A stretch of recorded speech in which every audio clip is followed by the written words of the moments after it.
வணக்கம். நம்ம இன்னைக்கு ஐயன் அரசன் உளுந்தம்பருப்பை வச்சு உளுந்தஞ்சோறு எப்படி பண்றதுன்னு பார்க்கலாம். இது ஒரு திருநெல்வேலி ஸ்பெஷல். இந்த உளுந்தஞ்சோறுக்கு ஒரு நல்ல காம்பினேஷன் எள்ளு துவையல். வாங்க இன்னைக்கு நம்ம இந்த உளுந்தஞ்சோறு எள்ளு துவையலும் எப்படி பண்றதுன்னு பார்க்கலாம்.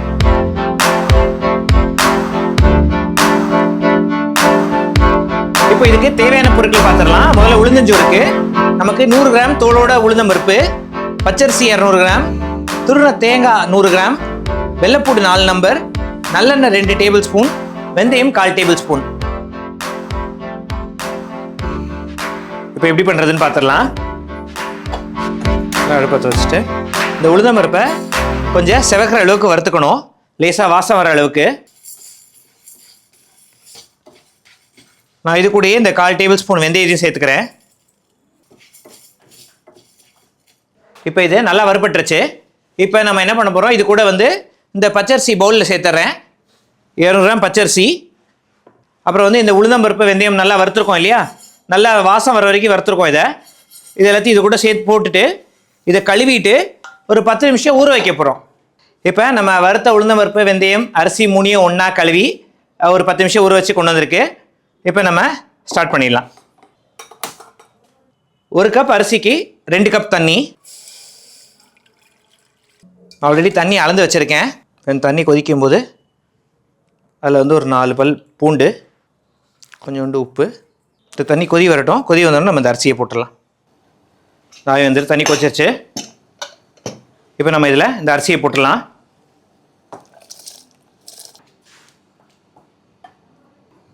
ஒரு தடவை நல்லா மிக்ஸ் பண்ணி விட்டுருவோம். இப்போ இது கொஞ்சம் குக் ஆகட்டும். நான் மூடி போட்டுறேன். நம்ம இப்போ எள்ளு துவையல் பண்ண போகிறோம். அதுக்கு தேவையான பொருட்கள் பார்த்துடலாம். கருப்பெள்ளு 2 டேபிள் ஸ்பூன், துருவ தேங்காய் 100 கிராம், வரமிளகாய் 5 நம்பர், வெள்ளைப்பூண்டு 5 நம்பர், உப்பு தேவையான அளவு, புளி சிறிது அளவு. ஓகே, இப்போ அதை வறுத்துக்கலாம். எள்ளை மட்டும் ரோஸ்ட் பண்ணணும், கருப்பெள்ளை. அதே நேரத்தில் நான் அந்த மிக்சி ஜாரில் 5 பீஸ் மிளகாய் வத்தல், ஒரு 4 பல் பூண்டு, ஒரு சின்ன துண்டு புளி போட்டுக்கிறேன், துருவ தேங்காய், கொஞ்சோண்டு உப்பு. இதில் நம்ம இந்த எள்ளை கொஞ்சம் நல்லா வாசம் வர வரைக்கும் வறுத்துட்டு இதில் போட்டுட்டு தண்ணி ஊற்றாமல் அரைக்க போகிறோம். எள்ளு நல்லா வறுபட ஆரம்பிச்சிருச்சு, வெடிக்க ஆரம்பிச்சிருச்சு எள்ளு. ஸோ இப்போ இதில் சேர்த்துட்டு நம்ம அரைச்சோன்னா நம்மளோட எள்ளு துவையல் ரெடி ஆகிடும். இப்போ நம்மளோட எள்ளு துவையல் ரெடி ஆகிடுச்சு. இந்தமாரி குறைன்னு அரைக்கணும் எள்ளு துவையல், அப்போ தான் நல்லாயிருக்கும். இது ஸ்டீம் போயிடுச்சு. இப்போ ஓப்பன் பண்ணி பார்த்துடலாம். நம்மளோட உளுந்தஞ்சோறு நல்லா ரெடி ஆயிடுச்சு. இப்போ இதில் நல்லெண்ணெய் வச்சுருக்கோம், ஒரு 2 டேபிள் ஸ்பூன், துருவ தேங்காய், இது ரெண்டையும் போட்டுட்டு மிக்ஸ் பண்ணி ஒரு 5 நிமிஷம் சிம்மில் வைக்க போகிறோம்.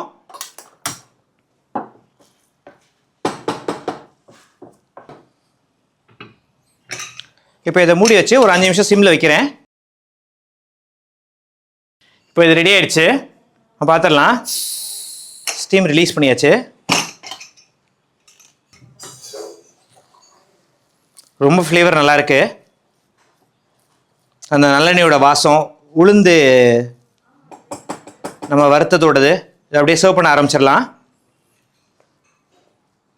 இது மேலே லைட்டாக கொஞ்சோண்டு நல்லெண்ணெய் ஊற்றினோன்னா நல்லாயிருக்கும். இப்போ நம்மளோட உளுந்தஞ்சோறு எள்ளு துவையல் ரெடி. சாப்பிட்டு பார்த்துட்டு எப்படி இருக்குன்னு சொல்லுங்கள். தேங்க்யூ.